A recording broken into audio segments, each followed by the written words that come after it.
So, Bismillahir Rahmanir Rahim. We have been talking about the central role of Islamic knowledge. How did Muslims rise to the domination, the leadership of the world? It was the Islamic knowledge that led them to. So, what is the nature of this knowledge? And how can we use this knowledge today? How can we change the world? This is similar to that last lecture. Basically, Islamic teachings actually created a successful revolution for 14 centuries ago. So these teachings have the same power today. So the thing is that how can we use them to create the revolution today? So first thing to understand is that our minds have been corrupted about knowledge. What is knowledge? This is West has taught us that knowledge is calculus and physics and chemistry. This is not correct. There are several levels of knowledge. First, at the bottom level, there is data, facts. Then, knowledge is not uh, today's in the facts that this is a table, etc. These are just building blocks for knowledge. So it's like the bricks. The knowledge is the ways of organizing the facts, like putting the bricks together into a building. So that is the higher level of knowledge. But even higher level is wisdom, which is what this knowledge is good for. So, yes, you can build a house. At some level, it's good to protect us from the weather, but ultimately, wisdom is relating people to the purpose of life. Why are we here? What are we supposed to be doing? How this will be used to. So, how this will be useful to achieve the purpose. And the purpose, of course, for the Muslim is to succeed on the Day of Judgment. It's actually true for all human beings. But for those people who are not Muslims, the discovery of what the purpose of life should be their main focus. And they are also just as much victims of Western education as we are. It is not that they are free. It's not that they have made a conspiracy to destroy us. They are equally victims of the system. They should also be, if they can, because it's the capitalism system which turns everything into a human resource. All it does is makes money and money and money. Everything is turned into makers of money. Even the millionaires, they are just making money. So one would think that, and in fact they think that, once you have $1 million, you can say, okay, now I've done this job, now let me think more about what I should do with my life. But no, if you make 1 million, make 2. If you have 2, make 4. And if you make 4, make 8. So this is nonsense use of life, wasting life completely. So wisdom is purposive use.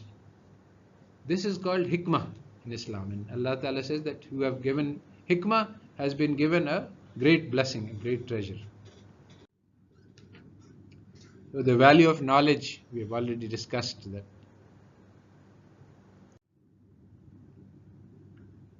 So today we are in an age of crisis and transition. Today things are changing rapidly.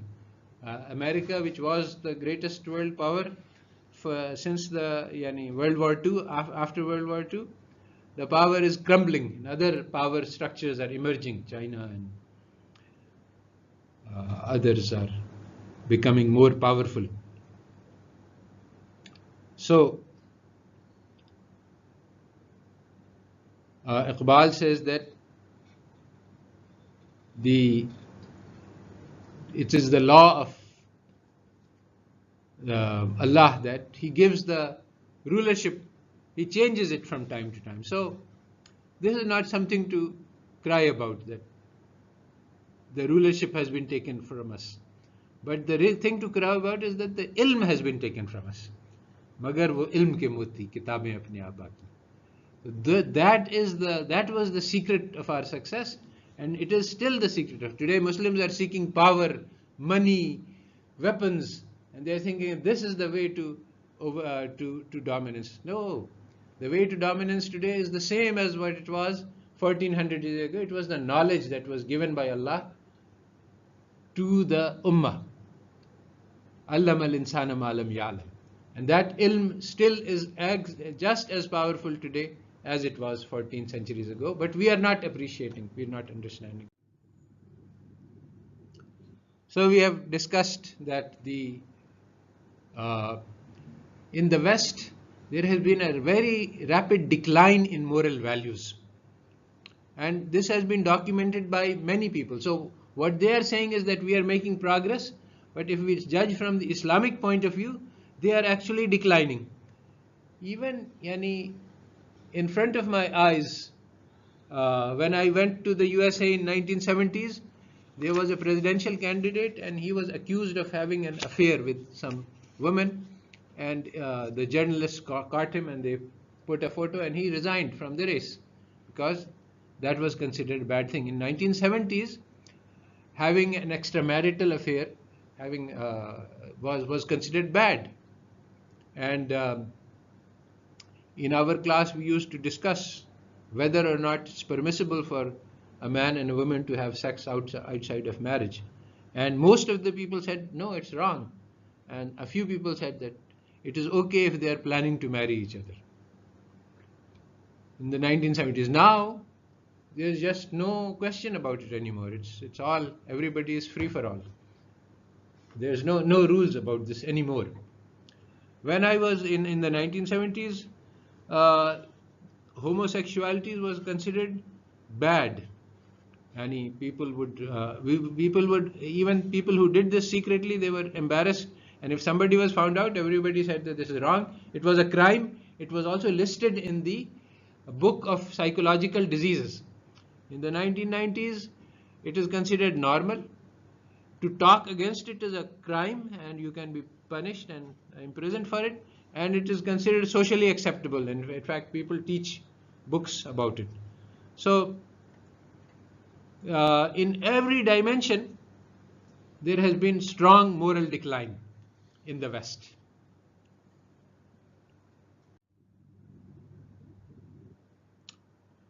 So, basically, modernity, there's the secular modern Western civilization was born from rejection of religion.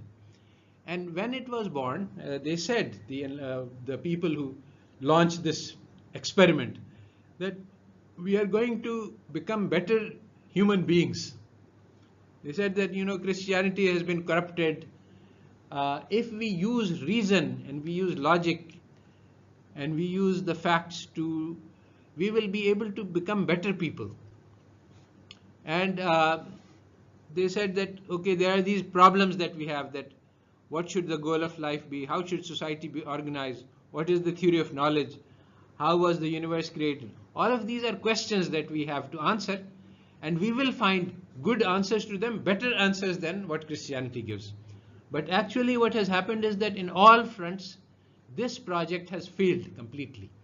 The people who launched the project, that we will use our reason and we will use our facts to find out everything, and that science will tell us the answer to all human problems, they have failed completely in every front.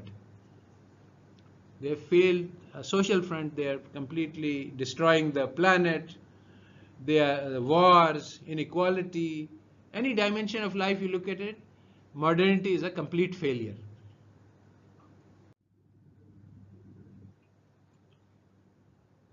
So the philosophy which they created, this secular modern, was materialism, because they denied God and they denied everything that they could touch, hear and see. So this is called, whereas Quran starts with Allazina yu'minuna bil ghaib, the modernity has a religion that Allazina yunkiruna bil ghaib. They systematically deny something which cannot be observed.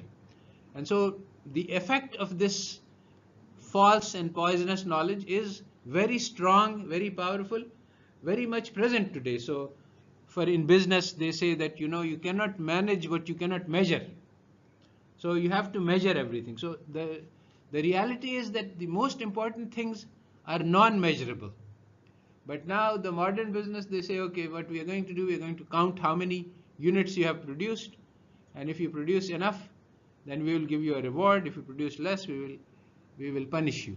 So what happens as a result is, because they have similarly, they say to the teacher that, okay, we want to know how much research you are doing, so we want to count how many papers you have published.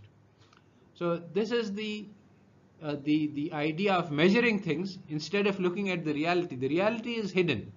It is the knowledge that the person has that is invisible and unknowable and unquantifiable. The intelligence a person has is unquantifiable, but the score on a test is quantifiable. So by changing, by using this philosophy, they came up with ideas which were very harmful.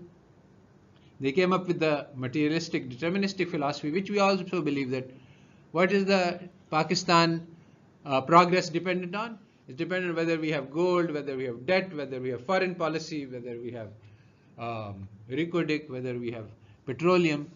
None of this matters according to Islam. According to Islam, the only thing in Pakistan is that matters is the people. If the people are good people, then Pakistan is a developed country. If people are bad people, Pakistan is undeveloped. So you take any policy, whether it's tax or FDI or industrialization or commercialization or education policy, is this going to make people better? Then it's a good policy. So this is the opposite. Yani the person is just a robot according to the Western philosophy. It's just a piece of material. This is a person, he has 60 kilos and that's what he is. But in Islam, all important is the soul, the spirit, the ruh. And that is the only thing which matters. If everybody is hungry, but they are all, like in the society of Medina, everybody was hungry. Prophet ﷺ would eat one day and would not. But it was the perfect society. They didn't have riches, but they had perfect human beings. So this is anti-materialism.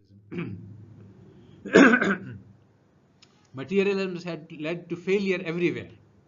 Now this is the thing, that they started this project. Now this project has failed everywhere. One of the proofs of the failure is, if you look at the countries, Brazil, Russia, India, USA, Australia, 2 centuries ago they were all in the same place. So if material determines your progress, then they should be in the same place today. They all had vast lands and resources, but actually they all have very different historical trajectories because of what the people did. Because of similarly, Russia had different trajectory and was affected by the people. Hitler led Germany in a different trajectory. Ideologies have played an important role. Communism created Russia and China and was the major force in the 20th century. So basically, the economic theory that we have been studying and all of the knowledge that we have been studying makes the human being as an insignificant actor. What matters is chemistry, biology, physics, mathematics, but human beings don't matter. But Islam tells us that Western people teach us knowledge about the outer world, but Islam teaches about the knower, the one who has the knowledge. That is the important thing. So that is anti-materialistic. So we have discussed Iqbal's prophecy. Now, how to bring about change? This is the question. So the thing is that there is something which is called the butterfly effect. This was discovered by meteorologists, that the system of the earth is very unstable. You can express it in mathematical equations. If you take differential equations, the easier way to see it is to say that sometimes a very small effect, if the butterfly flaps its wings, it can lead to a snowstorm in Brazil 6 months later, because the small effect gets magnified and magnified and magnified. And so this is the kind of system that we are living in. So one way to understand is that if you look at a hill, there is a ball sitting on top of a hill, and there are two villages at the bottom of the hill, one on one side and one on the other side. So now, suppose that the butterfly flaps its wing. The ball is perfectly balanced. The butterfly flaps its wing on one side, and the air pressure just moves the ball just a tiny weeny bit. Then the ball will start rolling, and it can go down the hill, and it can cause an avalanche, and it can destroy the whole village. And then, when that village is wiped out, that can have massive impacts on history. So the butterfly effect basically tells us that we matter as individuals. This is exactly the opposite of the Western, that we don't matter, because basically in a physical world your mass is only 60 kilograms, and then with 60 kilograms there's not much you can do, because the law of action and reaction, how much difference can one little particle make in the whole universe? So when you think about the physical determinism, which is what we have been trained to think, then one human being, he cannot make any difference. But if you think about the soul, then one person can change the world, and it has happened so many times in history. In fact, Karl Marx himself is the perfect example, because he believed in materialist determinism, but actually his philosophy changed the course of history. He didn't think that this would happen, but people got inspired by the idea that a society in which we take care of the needs, each one according to his ability, to each one according to his need. This was a moral principle which was appealing, and on this moral principle China and Russia were built.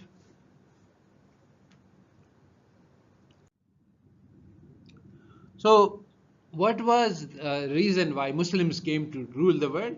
It was basically because the teaching of Islam created a thirst for knowledge in the heart of the Muslim.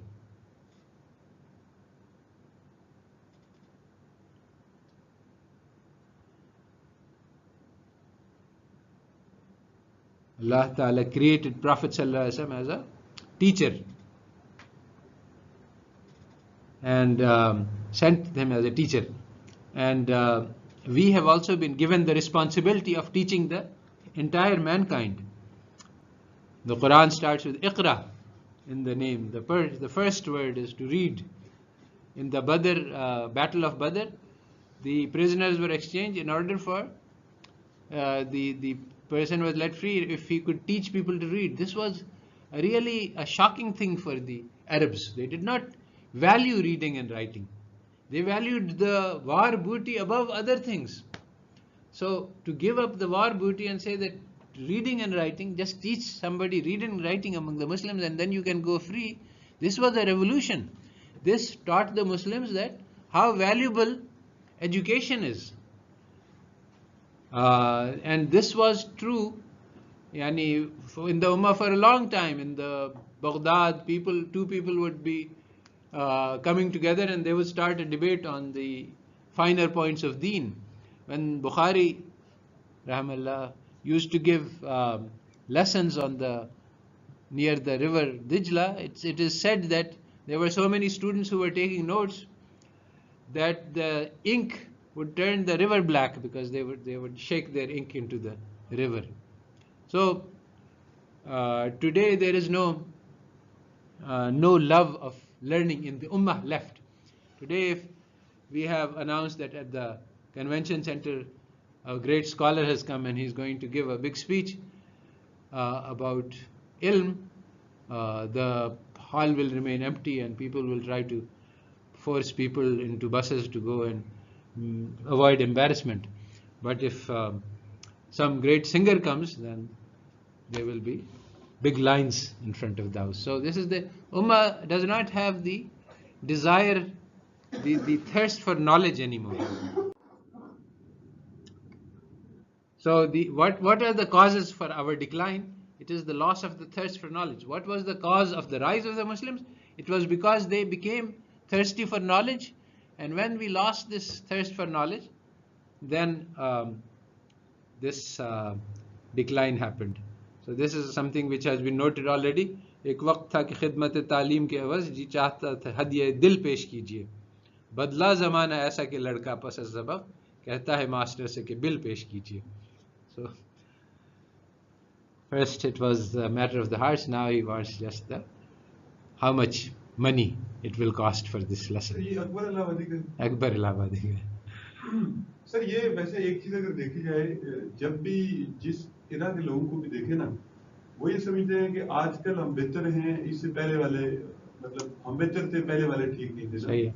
मतलब हमारे वालिदैन बताते हैं कि हमारे दौर में हमारी तरबियत बड़ी अच्छी थी, आजकल के बच्चे ऐसे हो गए. हमें आजकल ऐसा लगता है कि हम तो बेहतर होते थे, आजकल के बच्चे ज्यादा खराब हो गए. तो Well, you are right. There is an issue over there. The generations change, and every generation is different. ये कोई नॉस्टैल्जिक इफेक्ट होता है या? हाँ, ये भी हो सकता है. The thing is that today we have not diagnosed the problem of the ummah correctly, and therefore we are suggesting the wrong cures.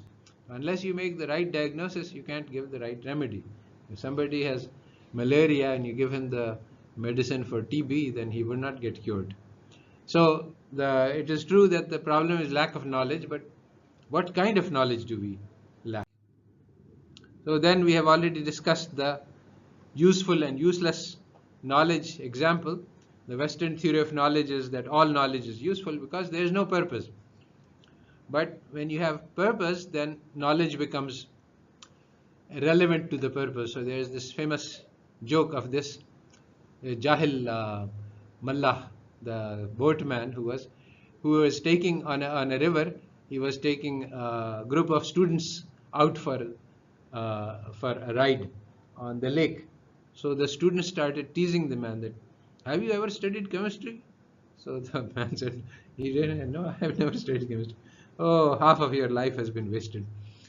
So then somebody said, have you studied biology? No, half of it. Have you history? You didn't know anything.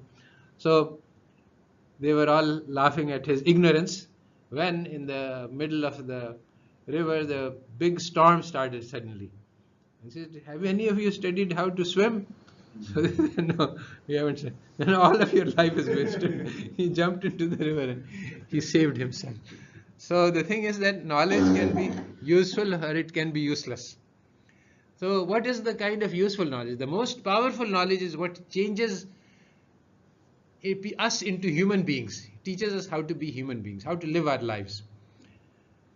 So there is a nice share that ये अक्ल वाले यूं ही हमेशा हमें फरेबे कमाल देंगे, जनू के दामन से फूल चुनकर खैरत के दामन में डाल देंगे. It says that the people of the intellect are deceivers. They say everything is done according to the intelligence. It is the physics, it's the chemistry. But actually everything is done by the passion. The man in the heart, he has the burning desire to do something, he will do it. So the real knowledge is the knowledge of the heart. So today we have learned from our Western knowledge a commercial orientation. Everything is for money. So actually the truth is that we have only one chance to live. We are not commodities. We are not human resources. So we should make our lives valuable. We can make them, we decide on the value of our life. If I say that I am for sale for 1,000 rupees, then my life is worth 1,000 rupees. If I say I am for sale for 1,000,000 rupees, I am still a commodity for sale. If I say I cannot be purchased for any of the treasure of the world, nobody can buy me, then I am priceless. So that is the first thing, that we have to decide, we have to realize that we are precious. Allah Ta'ala created us as the most precious of the creation, ahsan taqweem. But this is in potential, asfal safilin also. This is also in potential. So can we realize this potential? So it is up to us. We can set as big a goal as we want. तू ही नादा चंद कलियों पर कनात कर गया, वरना गुलशन में इलाज तंगी दामा पे था. If we set a small goal, we will get small results. So when I ask students, what's your goal? They say, oh, I'm not very ambitious. I don't want a castle. I don't want a Rolls Royce. Just a Suzuki will do. I want a normal house. I want to be able to feed my children. Kitchen chal jaye bas. So, if you set yourself dal roti goal, then you will get dal roti. You will not get big things, and this is what's happening. People have been given a very precious life which they could use to do many things, but they are setting themselves very small goals. They're making themselves very small. So you set big goals, you can get big results, but you have to make big efforts, and you have to rely on Allah to get the results, because this is one of the secrets, that you can set the goal that let my life be used for the guidance of the entire ummah until the day of judgment. You are only a butterfly. But you cannot even do, if I want to lift my hand, I cannot even do it without the will of Allah. So the outcome is always in the hands of Allah. So when the outcome is in the hands of Allah, you can make it very big.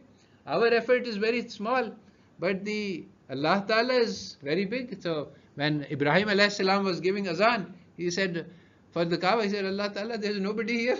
Who am I going to call? He said, Allah Ta'ala said, okay, now you have built the house, now call the people. He says, what? Who am I going to call to? This is the desert. There is nobody here. He said, oh Ibrahim, you call and I will convey the message. And so the message is coming to us today. 14, more than that, many centuries have passed, more than 1400 years. And then I think it's 2000 years, yes, more than 2000 years. And still we are hearing the call. So our effort can be only in a small area, and we can make the goal that, oh Allah Ta'ala, use my efforts to spread the deen to the entire world.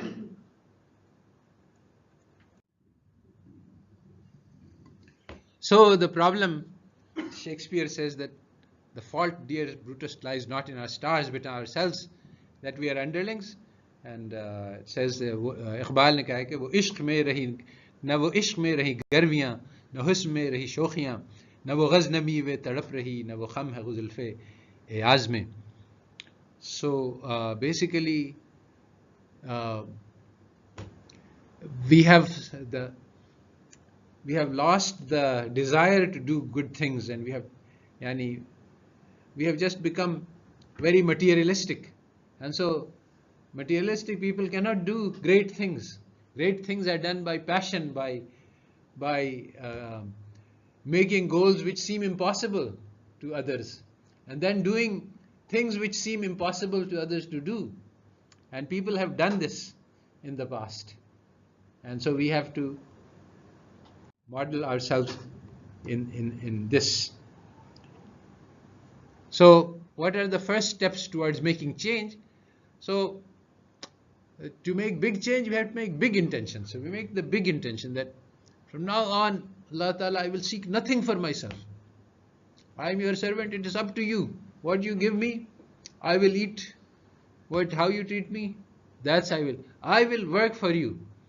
Then you have tawakkul, that if I work for Allah Ta'ala, He will take care of me. I don't need to worry about this. In fact, there is explicit hadith like that you do my job and I will take care of all your worries.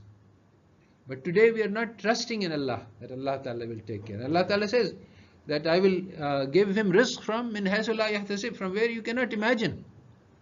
So if we get engaged, see, and Allah Ta'ala says, Shaitanu ya'idukum min al-faqr, that if you do this, Shaitan will say, oh, I am devoting my life to deen, how will you eat? You will become poor. So don't fear him, fear me. If you do Allah's work, then Allah Ta'ala will take care of you. So this Western knowledge, economics, econometrics, this is all just show. It makes, there is nothing in it. There is nothing of value in it, but it is so impressive. So many people all over the world, they are making sajda to this. This is the knowledge. Even though in front of our eyes it has failed to prevent the global financial crisis, it failed to prevent the global the Great Recession. The IMF, World Bank, 50 years they have been working on trying to help countries, or at least so they say, and they have continuously failed. No one country has become a prosperous country by help of IMF and World Bank. All the economics experts in the world, they have been working on giving advice, and they've been giving advice here and there, and nothing is getting better. So don't be impressed by the Buddha of the West. We need to have confidence in our tradition, in our Allah, in our Deen.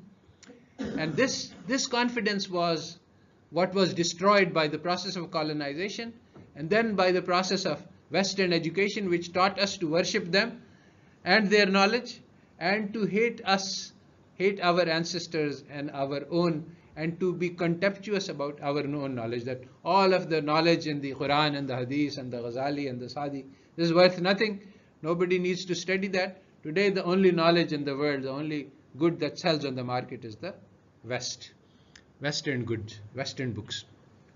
So we have to counter that, and we have to make, and today that's what looks very powerful. So we have to have faith, we have to have confidence.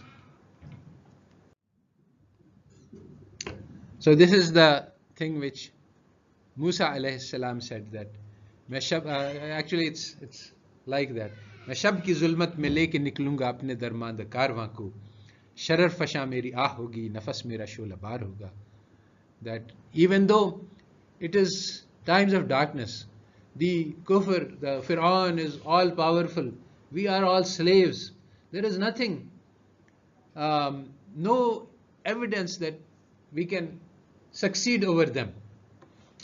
The only thing that I have is that my heart is burning, and my sigh, the power of my sigh is flames are coming out of that, because it is so, the distress. So this dua to Allah, this was accepted, and Allah Ta'ala defeated the